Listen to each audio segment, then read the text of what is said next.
English మాట్లాడడానికి భయపడుతున్నారా? అయితే మీకోసమే ఈ స్పోకెన్ ఇంగ్లీష్ క్లాసెస్. వెంటనే కాల్ చేసి జాయిన్ అవ్వండి. నమస్తే రమగారు. నమస్తే చే రమగారు, విక్రమ భేతాల కథలు చాలా రోజులు అయిపోతుందండి కదండి. అప్పుడప్పుడు చెప్పుకుంటున్నాం.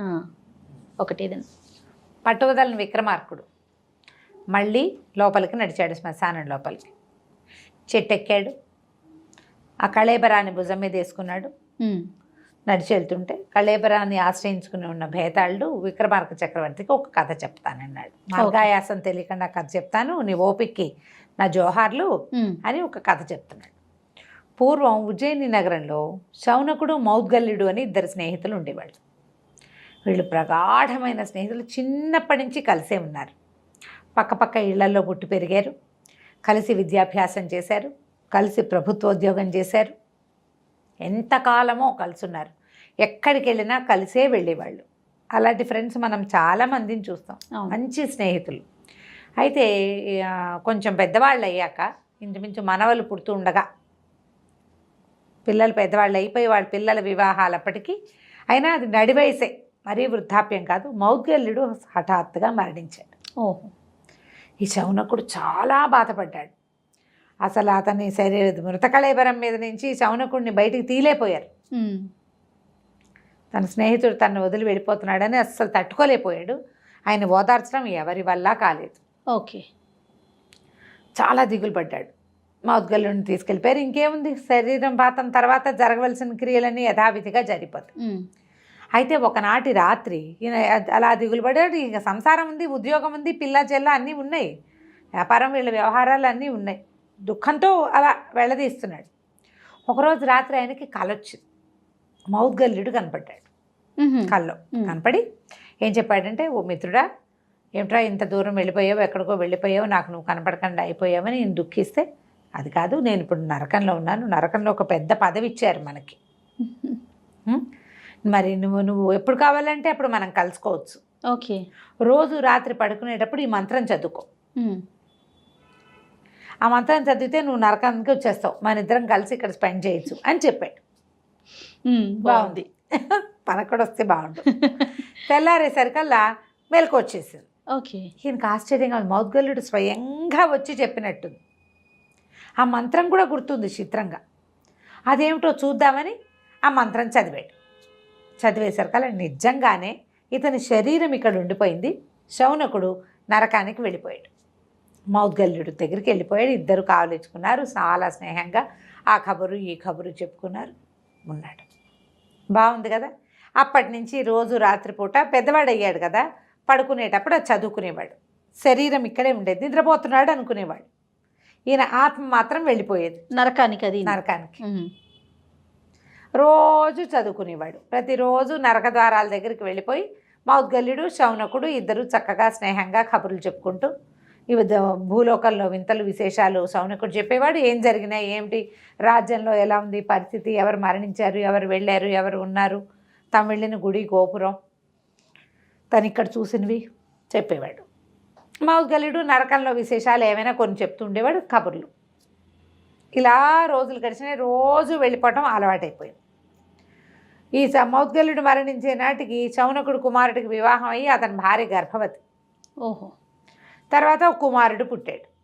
పిల్లాడు కాస్త పెద్ద అయ్యాక రోజు తాతతో కలిసే తిరిగేవాడు. ఒకనాటి రాత్రి వాడు తాత పక్కన పడుకుంటానన్నాడు. 5 ఏళ్లవాడు. ఎవరో చుట్టాలు వచ్చారు. ఆ గదుల్లో చాలామంది సర్దుకున్నారు. పిల్లాడు తాత కథ చెప్పు అంటే కథ చెప్పుకొచ్చుకుని పక్కన పడుకోబెట్టుకున్నాడు. పడుకునేటప్పుడు పిల్లవాడు నిద్రపోయాడని ఈయన తన శ్లోకం చదువుకుని పైకి వెళ్ళిపోయాడు. ఈ పక్కనే పడుకున్న పిల్లాడు మాగన్నుగా కునుకు పట్టింది కానీ వాడు నిద్రపోలా. ఆ తాత చదువు ఆయన రోజు తాత పాటలు పద్యాలు నేర్పిస్తాడు వాడికి. ఈ శ్లోకం వాడు కూడా చదివేశాడు. చదవగానే తన తాత మనవడు ఇక్కడే ఉన్నారు, పైకి కూడా వెళ్ళిపోయారు. ఆ పిల్లాడు కూడా పైకి వచ్చేసాడు. ఈ పిల్లాడిని వెంబడి పెట్టుకొచ్చావేమిటో అని స్నేహితుడు అడిగాడు.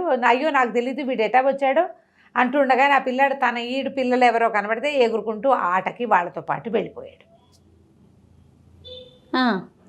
తెల్లవారేసరికల్లా శౌనకుడు వచ్చేసాడు. పిల్లాడు రాల. పిల్లాడు చనిపోయాడని లబో దీపమని అందరూ ఏడ్చారు. రాలేదు, మరి మృతకళేబరం ఉండిపోయింది. దాంతో ఇక ఇంటిల్లి పాది 5 ఏళ్ల చంటి పిల్లాడు ఇంట్లో పిల్లాడు మరణిస్తే ఎలా ఉంటుంది పరిస్థితి? వాళ్ళందరూ ఏడ్చి శోకాలు పెడితే శౌనకుడు ఏం చేశాడు, గబగబా తన గదిలోకి వెళ్ళి దుఃఖంతో పడుకుని ఆ శ్లోకం చదివి మౌద్గల్యుడి దగ్గర పరిగెత్తాడు. నా మనవడు ఏమైపోయాడు, తీసి ఇవ్వమంటే వాడు ఎక్కడున్నాడు, ఇంతమందిలో ఎలా వెతకను? నువ్వు తెలుసుకుని వెళ్ళావు, నువ్వు తెలుసుకుని వెళ్తావు. నీ పిల్లాడు ఆయుష్ తీరిపోయిందో ఏమైందో మరి నాకు కూడా తెలియదు. వాడు ఎక్కడున్నాడో ఎలాగని వెతకను నేను, నా వల్ల కాదన్నాడు. అనేసరికల్లా ఇతను ఇంటికి వస్తే వీళ్ళందరూ విపరీతంగా ఏడుస్తున్నాడు. తాత పక్కన పడుకుని చచ్చిపోయాడు పిల్లాడంటే.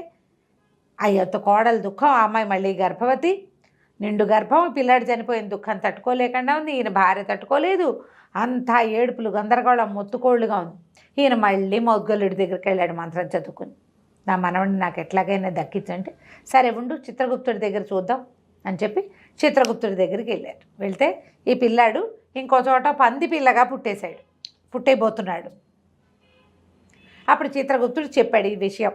వీడు ఇంకోసారి పుట్టడానికే చచ్చిపోయాడు, వాడు పిల్లాడు ఇక్కడ పోయాడు, అక్కడ పుడతాడు అనేసరికల్లా ఇతను ఏమన్నాడు, ఎక్కడ పుడుతున్నాడో కనుక్కున్నాడు. పక్క ఊర్లో ఒక పంది ఈనబోతుంది, దాంట్లో తెల్ల పంది కూనగా పుట్టబోతాడు. నువ్వు ఓ పంచి అక్కడికి వెళ్ళి ఆ పంది కూనని చంపి నీ మనవడు బతికొస్తాడని చెప్పాడు. పుట్టగానే పిల్లని చంపేస్తే ఆ ప్రాణం వీడిలో చేరుతుంది, మళ్ళీ అది కిందకు వచ్చింది ఇక్కడికి వచ్చేస్తుంది. నేను పైకి రానివ్వకుండా నేను ఏర్పాటు చేస్తాను, ఇది సహజం, నీ మనవడు చనిపోవడం సహజం అన్నాడు.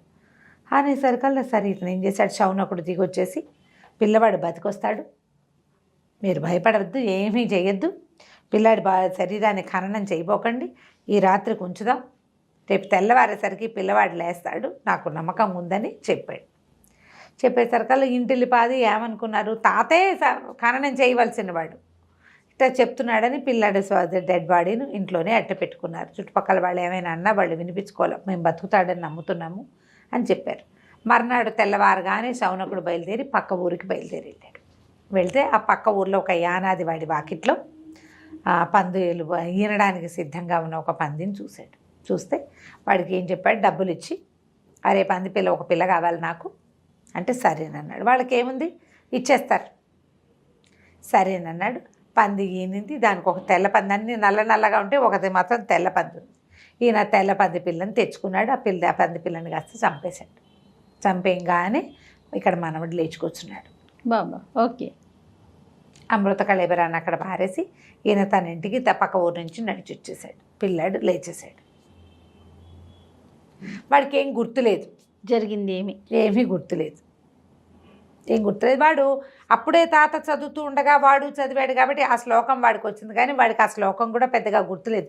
2 రోజులు అయిందిగా, పిల్లలకి మళ్ళీ చెప్పాలి కదా, ఓసారి చెప్తే ఓసారి అంటారు, మళ్ళీ 4-5 రోజులు చెప్తే కదా గుర్తుపట్టేది. వాడు మర్చిపోయాడు. ఈయన తర్వాత ఎప్పుడూ శౌనకుడు మౌద్గల్యుడి దగ్గరికి వెళ్ళలేదు. స్నేహానికి రామ్ చెప్పేశాడు. అయితే ఇప్పుడు భేతాళుడు అడిగాడు, రాజా కథ విన్నావు కదా, ఎందుకు శౌనకుడు మౌద్గల్యుడి దగ్గరికి వెళ్ళలేదు చెప్పు సమాధానం తెలిసి చెప్పకపోతే నీ తల 1000 వక్కలవుతుంది. ఇదొక ప్రశ్న, ఈ ప్రశ్నకి సమాధానం చెప్పండి. సమాధానం తెలిసి విక్రమార్క చక్రవర్తికి, ఆయనకి ప్రతి ప్రశ్నకి ఆన్సర్ ఉంటుంది. అవును.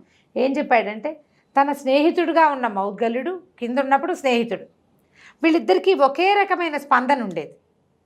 పిల్లవాడు చనిపోతే దుఃఖంతో ఉన్నాడు తను, మౌద్గల్యుడు క్యాజువల్గా ఉన్నాడు. మానవ సంబంధాల మీద ఏమీ ఆయనకు ఆసక్తి లేదు. ఇంకా సహజం, పుట్టిన ప్రతి మనిషి చస్తాడు, చచ్చినవాడు మళ్ళీ పుడతాడు అనుకుంటున్నాడు. మానవ సంబంధాల మీద ఆసక్తి లేని స్నేహితుడు ఎందుకు ఎవరికైనా? ఒట్టి కబుర్లు చెప్తాడు. ఆ కబుర్లలో ఉండవలసిన ఒక లోతు ఒకటి ఉంది కదా, మనసు, అది లేదు. ఒక సన్నికర్ష కావాలి కదా మనకి. అవును. ఇప్పుడు మనం పై కబుర్లు ఎవరికైనా అవసరమా? కాదు. స్నేహం అంటే ఎలాంటిది? నీ లోతు నాకు తెలియాలి, నా లోతు నీకు తెలియాలి. మన గుండె లోతులో స్పృశించేదే స్నేహం. నేనేం ఊహిస్తానో నువ్వు కూడా అదే ఊహించడం స్నేహం. నేను దేనికి బాధపడతానో ఆ బాధ నువ్వు కూడా అనుభవించడం స్నేహం. నేనేమో మానవ సహజమైన బాధతో మనవడు చచ్చిపోయాడని నేను ఏడుస్తుంటే, ఇది లోక సహజం, పుట్టినవాడు గిట్టక తప్పడు అని అతను చెప్తున్నాడు. అతను ఎప్పుడైతే క్యాజువల్గా తీసుకున్నాడో ఇంకా మా నరకలోక వాసి అయిపోయాడు. వీడితో నాకు స్నేహం అక్కర్లేదు అనుకున్నాడు శౌనకుడు. ఆ తర్వాత ఎప్పుడూ అతను ఆ ప్రయత్నం చేసి ఉండడు అనగానే భేతాళుడికి నచ్చింది ఆన్సర్. ఇదే కరెక్ట్ అయిన సమాధానం. కానీ నువ్వు సమాధానం చెప్పేసావు, మాట్లాడావు, మౌనభంగం చేసావు కదా, అందుకని నేను వెళ్ళిపోతున్నా అని ఒక్క ఎగురెగురు మృతకళేబరతో సహా అక్కడి నుంచి భేతాళుడు వెళ్ళిపోయి మళ్ళీ శ్మశానం లోపల ఉన్న మర్రి చెట్టు మీదకి చేరిపోయాడు. ఏం చేస్తాడు విక్రమార్కుడు? మళ్ళా యథావిధిగా వెనక్కి ప్రయాణం అయిపోయాడు. భలే ఉంది రమ్మగారు, చాలా బాగుందండి. చందమామతో. చందమామలో ఇది.